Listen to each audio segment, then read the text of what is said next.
daal dinañu rek jox ay ndénkaane jëwriñ ju njëkk ji moom jëwriñ ju njëkk ji nag di leen xamle ni lu jëm ci wàllu plan Sénégal émergent ñëpp a ko bokk te ñoom sax war nañoo joxe exemple bi dañ ci ànd ak Amadou Labassal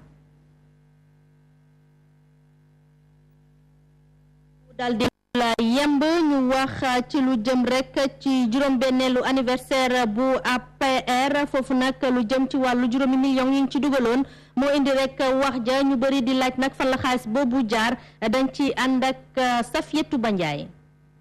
juróomi million yi Macky Sall génne ngir ñu dugal ko ci juróom-benneeli anniversaire parti bi di APR mel na ni jur na coow lu bëri ci boobule parti yenn ci apériste yu bëggul a fësal seeni tur jàpp nañ ni rek dañ leen a teg dil ci boobule koppar am si ñoom ñu dem sax bay giñ ne location salle bu am rek lu toll si ñaari téeméeri place ak yeneen i dépenses yu dugal ci boobule anniversaire suñ ko xaymaa eggul sax si téeméeri junne li gënoon a doy waar ci boobule anniversaire moo di boisson amu fa lekk moom waxaalewuñu ko kon ci tënk ñu bëri ci parti boobule di APR jàpp nañ ni lu ëpp ci juróomi millions yi nga xamante ne Macky Sall génne na ko ngir ñu dugal ko ci boobule anniversaire ci ay poos la mujj waaye nag du ci màggalu juróom-benneeli anniversaire u parti bi.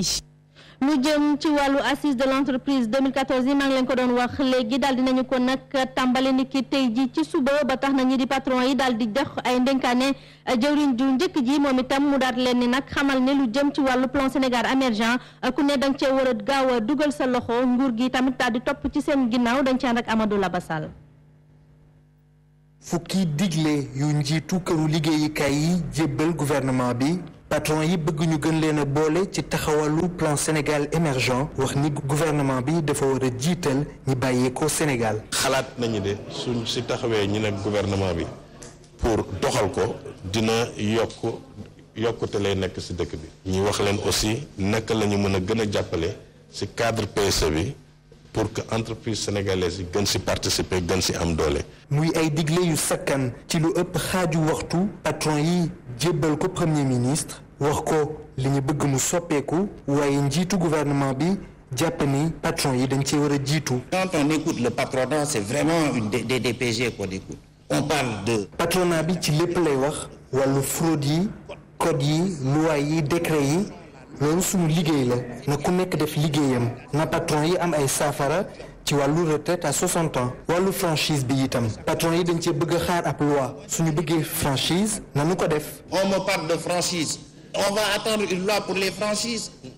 Comme disent les Américains, just do it. fii ba talaata ay lël la patron yi di amal ngir seet lan mooy yoon yi këru liggéeyukaay yi Sénégal yi war a jaar ngir gën a jëm kanam.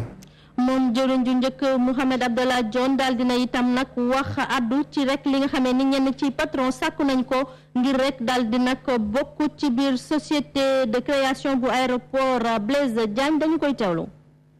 Nous avons besoin de l'apport de ces 49%. 49% yooyu dañ ko soxla ndax dañoo signé ak Fraport Sénégal ngir mu mën ñoo indil ay koppar yu ñu mën a dimbalee Sénégal Airlines am aéroport bu bees te amuloo sa compagnie bopp loolu amul solo 50 milliards yi Sénégal Airlines am ci ay bor ci li ñu Fraport Sénégal nar a indil lañ ko nar a fay. On va l'adosser sur la redevance de concession qui viendra des 49% portés par l'État du Sénégal au niveau de Fraport Sénégal. ci Sénégal lu toll ci rek téeméer boo jël daanaka ñaar fukki yi ñoom ñoo ci nag mën a am lu jëm ci wàllu pension wu retraite loolu nag texte yi nga xamante ni ñoom ñoo rek mën a may nga am loolu ñu bëri ci Sénégal mënuñoo am porox ndollu gu ñu jaar ba am ko ba tax na rek ñu doon amal nag ni ki samedi bi ñu jëm ca Saly ab rek ay xalaat yoo xamante ni dañ ko doon weccante ngir xool naka nañuy def ba mën a rek daal di yembanil li ñu mel ci loolu dañ ci ànd ak kii di Mamadou Simeng di directeur bu IPRES moom mu daal di nag wax li waral ñu taxawal seen lël googule ñu teewlu ko. ni élément boobu daal déggul yemb ñu wax ci Sénégal mi nga xamante ni nag moom bokk na ci fanweeri réew yi nga xamee ni doon naruñoo nag jot lii di objectif du millénaire pour le développement fii ak atum 2015 loolu nag ñu daal di ko rek xamal niki tey ji ci suba ci benn lël bu ñu doon amal daal di ko jagleel rek wàllu wi ci loolu dañ ci ànd ak Mamadou Mara mi nga xamante ni moom moo rek daal di yore lu jëm ci wàllu woowu. Sénégal bokk na ci fanweeri dëkk yi nga xamee ne du ñu mën a taxawal li nga xam ne moom lañ doon séentu ci jom seen dañu waxoon ne kat li nga xamee ne moom la ñuy xeex mooy bu ñu tollee ci 2015 ñu fexe ba genn wàllu ñooñu nga xam ne dañu ñàkk jàng ñu mën leen alphabétiser loolu moo tax nag li ñu nar mooy ñëpp ñi nga xam ne ñu ngi ñuy jàppale ñëpp ñi nga xam ne ñu ngi liggéey ak ñoom te ñu gëm alphabétisation gëm da nga maam koom-koom boo xam ne day sukkandiku ci seen làkk réew dañ leen woo ñu ñëw jàppale da nga maam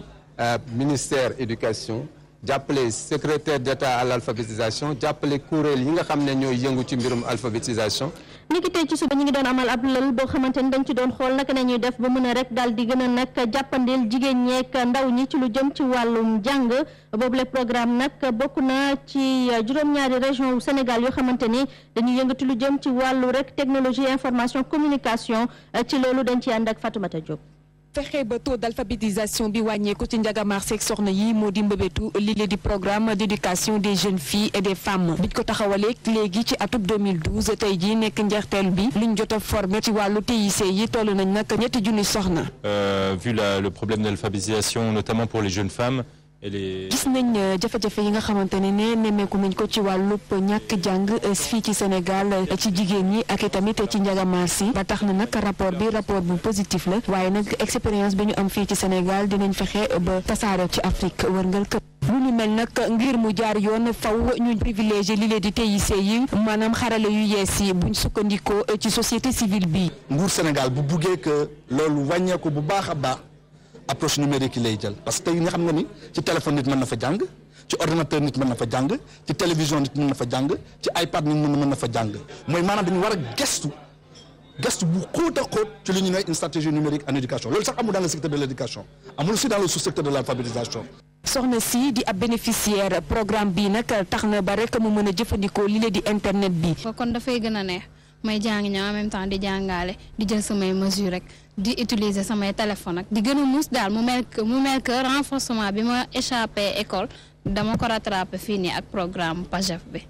lu toll ci 54% ci jigéen ñi anguñu ba tax na tey jii ci seen phase finale bu programme d'éducation des jeunes filles et des femmes jàngal nañ lu toll ci juróom-benni junni soxna ci nag ñaari téeméer ak juróom fukki ñetti classe ci juróom-ñaari région fii ci Sénégal. ca Mbour la ñu jëm foofu nag liggéeykatu benn entreprise chinoise boo xamante ni dafay yëngatu ci lu jëm ci wàllu aéroport Blaise Diagne bi ak diggante autoroute bi dox ci diggante aéroport Blaise Diagne ak Saly ñoom nag ab grève la ñu daal di amal. ko sabab moo dina nekk ñu ci condition yu baax di ci liggéey rax ci dolli bés bu ne fukk ak ñaari waxtu daañu ko liggéey te duñ leen fay lu ko jar ci loolu dañ ciy ànd ak Pape Dieye. feeñ na ci diggante liggéeykat yi nekk ci CWE ak chinois yi leen di liggéeyloo ba tax na ginnaaw bi seen préavis bi jeexee ci ajuma ji dakkal nañ seen liggéey ci samedi ji. li indi coow li nag mooy waa CWE dañuy liggéeyloo amuñu ay lijaasa yu wane ni ay liggéeykat lañu moom la ñuy wax contrat de travail amuñu contrat de travail amuñu bulletin de salaire ay fiches la leen di jox ay fiches yoo xam ne ci chinois la. benn travailleur amul bulletin de salaire contrat de travail yi baaxul parce que contrat de travail yi amul DMT. bu amul DMT duñ la mën a immatriculer wala ñu embaucher léegi loolu moo indi coow li ak lii heure yi leen di liggéeyloo 7h30 18h30 ñu heure supplémentaire yi fay ñu leen ko il travaille du lundi au dimanche il faut 56 heures. ñoom de xamle nañ ñi benn charte code du travail doxul ci société boobu liggéeykat si nag joxoñ nañ baaraamu tuuma inspection du travail bi nga xamee ni nanguwul seen mandataire boobu bokk ci seen négociation yi ba pare nangul direction bi ay avocat am di teew. inspection du travail. dañ leen saisir man nii maa leen saisir avant may wax ak travailleurs yi dama leen saisir par une note d'information rencontrer l'inspecteur Loum wax ko jox ko note d'information bi mu ni ma dina fa yebal ñaari inspecteur ñu wax ak direction bi déposer préavis de grève parce que dañoo bañ doléance yi ñu déposer préavis de grève. moo tax banque boobu ñu banque seeni yoxoo tax na ba nee nañu duñ ko dakkal fekk direction bi nanguwul ñu toog waxtaan ñun nag amoon nañ yitte ci dajagwaas direction bi waaye mujjul sotti. association bi ëmb ñi amee laago te nekk foofee ca Yëmbal Nord ñoom nag ñooy daal di sàkku ñu gën leen a gestu ci loolu sax daal di nag voté wala sax ñu appliqué li di loi d'orientation sociale bi di xam ne seen jigéen ñi dinañu soxla ci financement waaye itam ba léegi rek am na yenn bërëb yoo xamante ni mënuñu ne bërëb rek daal di fa dem ci loolu dañuy ànd ak nan ko bakaya ko bi ñu jagleel fii ci réew mi ñu amee way laago association bi boot way laago moteur ya nekkee ci Yeumbeul Nord amal conférence publique ngir waxtaane ci jafe-jafe yi ñuy jànkoonteel. ñu ngi sàkku jox ñu suñu carte d'égalité des chances. loi d'orientation des handicapés. ñu ngi sàkku tamit accessibilité des bus et des édifices publics. ñu ngi sàkku tamit subvention boo xam ne ci suñuy appareils yooyu doon ak suñuy bekkeek yooyu. prise en charge sanitaire. ndax femme handicapée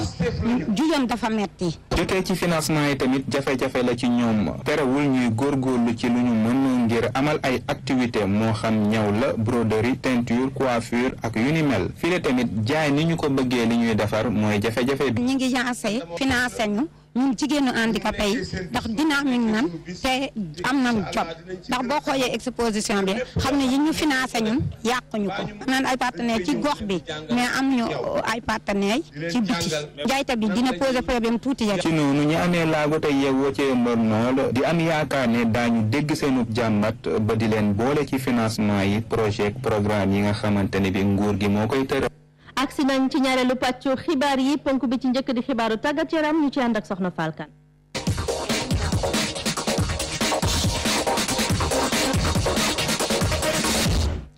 soxna si ñu ngi leen nuyu. fay naa la soxna Ndeye Khady Thiam aji bu taal. xibaar yi di tàggat